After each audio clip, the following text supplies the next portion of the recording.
Now, from the Bay Area's local news station, you're watching the KRON 4 Morning News at 5. Good morning and thanks for joining us. Is it here yet? Is it here yet? Is it here yet? Almost. I'm James Fletcher, Daria Folsom here on set as we welcome you to a Wednesday morning and what's expected to be a wet Wednesday, as John predicted, we should point out. Yeah, taking a look at Storm Tracker 4. When is it moving in? You guys, for some of us, it's already moving in as we speak. So definitely, here we go. We're working our way back into this wet weather pattern, which we've all been eyeing, we've all been talking about, and in some cases dreading. After such nice weather lately, it's time to get back to some rainy conditions, and not just for today either. So you look at the Golden Gate Bridge, conditions out there have offered up some light rainfall now. So for those of you about to be driving around, do anticipate some spots on the roadways where they have gotten wet. This is the past couple of hours right here. We made our way from dry conditions to now some of those wetter conditions with just some light rainfall for most of the Bay Area. And taking a look at Futurecast as we make our way through the latter part of the morning, just over the next hour or two here, really, not even the latter part of the morning, you are going to see rainfall intensity increasing. So light showers for the most part to start the day. Your morning commute is going to be impacted in the fact that you're going to have some wet roads, but it's your evening commute that we are going to have to keep a very close eye on. After some light to moderate showers on and off through the day, after 4 p.m. today is when rainfall intensity is really going to kick into gear. This is at 5:15 p.m. right here. Everyone on the road at this point, you've already got some crowded roadways. Now you're going to be dealing with moderate to heavy rainfall, some very strong winds at this time too. So make sure to plan on giving yourself that extra time to get home today. Bring the jacket, bring that umbrella with you. Get ready for what will be a definitely rainy afternoon ahead of us. After this, showers will start to decrease, especially after 9 p.m. Taking a break from the rain for a little bit, some on and off light showers early tomorrow. Then thunderstorms present themselves, especially for the North Bay, into tomorrow afternoon. So a couple of days in a row here that are going to be stormy into our afternoon hours with rainfall from start to finish. Current temperatures 50s and 60s. Looks really nice, right? Well, it does feel fairly good right now. You are looking at showers on the horizon if you're not seeing them already, so it looks good. It's not going to necessarily feel so good with winds picking up later today, rainfall picking up later today, so anticipate quite the stormy one here just around the corner.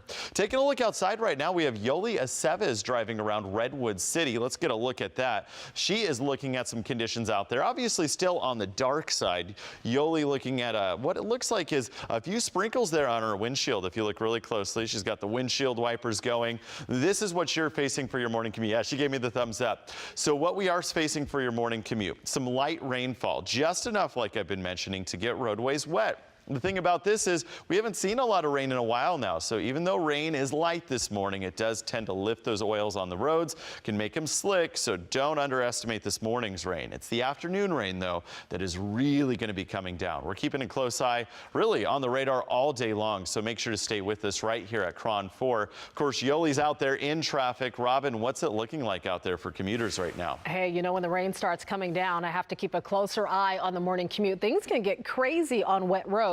We're looking at a soggy drive into San Francisco. Some folks have had their wipers on here too.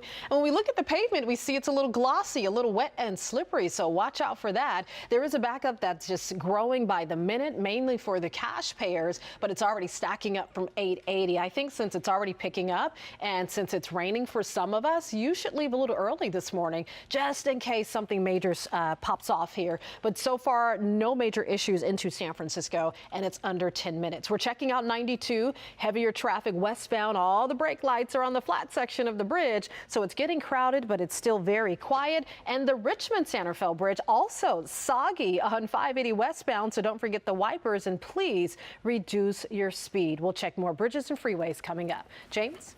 All right, thank you, Robin. Breaking overnight, a man is shot and killed in Oakland near San Antonio Park. ShotSpotter sensors detected gunfire at around 3 this morning in the 1700 block of East 17th Street. That's where officers found a man suffering from multiple gunshot wounds. He died at the scene. Police at this point have not released any information about the shooter. Time now is 5:04, and in the East Bay, UC Berkeley police are looking for a man who took pictures of people in a campus bathroom. KRON 4's Will Trends on that story for us this morning, joining us live with the very latest on the investigation. Will.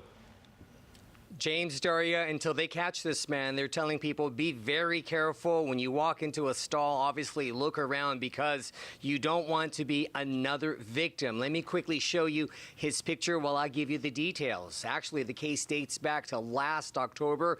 They said so far at least 18 people were recorded while they're in the bathroom on the 4th floor of Moffett Library, with a recent case a couple of months ago in March. On one particular day, 5 people were recorded. It's not clear how they were able to discover the recording device. Since then, the recording device has been removed, so it is safe for you to use the bathroom on the 4th floor of Moffett Library. In the meantime, they're doing their detective work. They're looking through surveillance cameras to try to track down this man.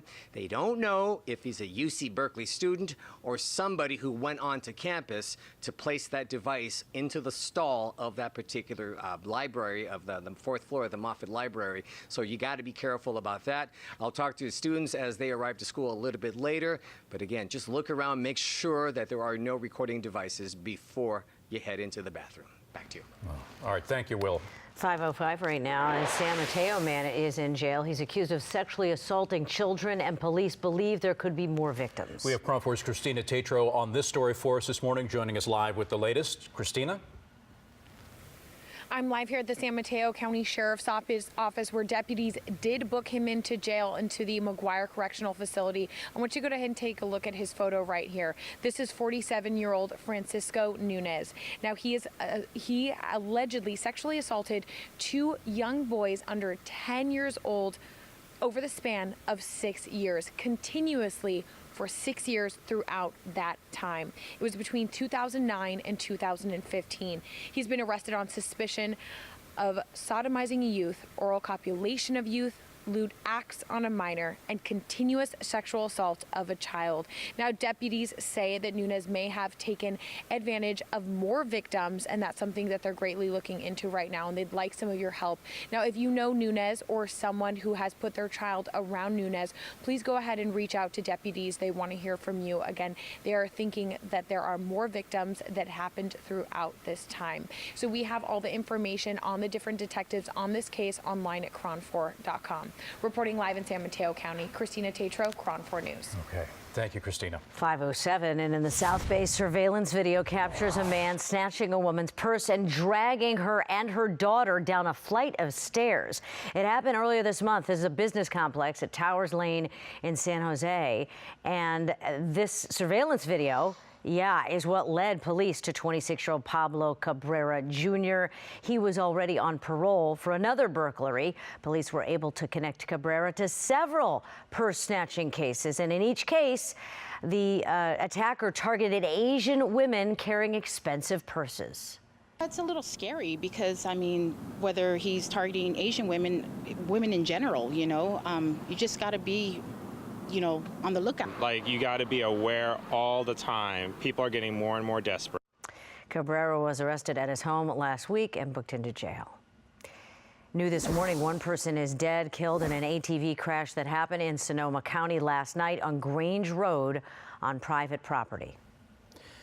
The Bay Area Uber driver accused of kidnapping and trying to rape 2 women is expected in court next week. 23-year-old Gabriel Amari is charged with 2 felony sex crimes. He's accused of picking up a woman in Berkeley and refusing to let her out of his car.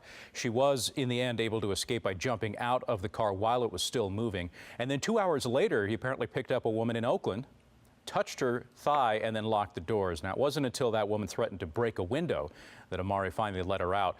He's been arrested now. He was arrested a week later. I just really feel bad for that person because it's very traumatizing, and we are women and that's a man, and they're built different and they're more stronger, and they know that they can take advantage, and it's very sad and unfortunate for those ladies. The suspect now being held at the Santa Rita jail without bail. New this morning, a teenager in the hospital now after he was hit by a truck in Brentwood. It happened near First Street. This was yesterday afternoon. That 14-year-old was hit by the truck while walking along the shoulder. He was taken to the hospital, apparently with severe injuries. The driver of that truck now is under investigation for DUI. BART is trying to work out some issues with its current trains before the new trains are delivered. Right now, only 75 out of the 84 trains are in service. The new cars are made on the East Coast. They can only be tested, though, once they get here to the Bay Area. BART has found a variety of problems with many of the new cars, mostly related to the car's software. BART has slowed down the new car delivery process so that they can work out the problems. What we're seeing is that we're behind our delivery schedule, but we're comfortable with that because we want to make sure that the cars are safe and reliable before we rely on them for 40, 50 years. BART is hoping to have more than 400 new cars in service by next year. 5:10 right now, and the Warriors took care of business. That's how we do that. I guess it's that easy. Just for game one, though. Only game Yes. one. We'll see. But this was quite the blowout against the Trailblazers. It was, yeah. Warriors winning by, what, 22 points in the end? Let's go to the game, show you the highlights. Steph Curry and his brother Seth on the floor together at times.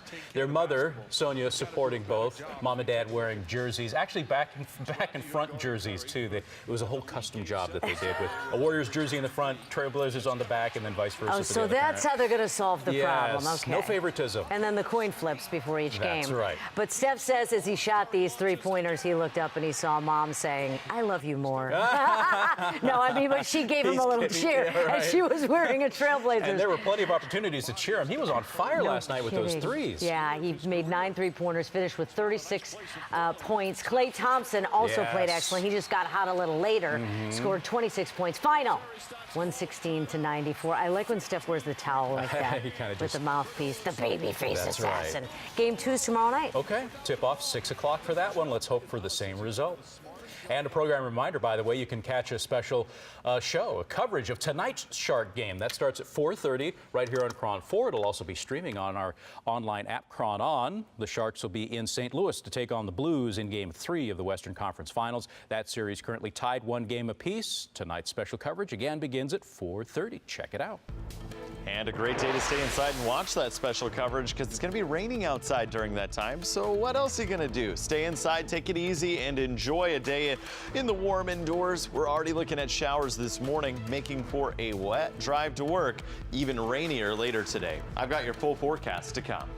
Now, you know, it can also make for a tough commute, right? Sometimes we have so many issues when it's raining, even just a little bit. We're checking out the soggy drive into San Francisco. The pavement is wet here, so watch your speed. Traffic filling in quickly for the cash payers. We'll check more bridges after the break.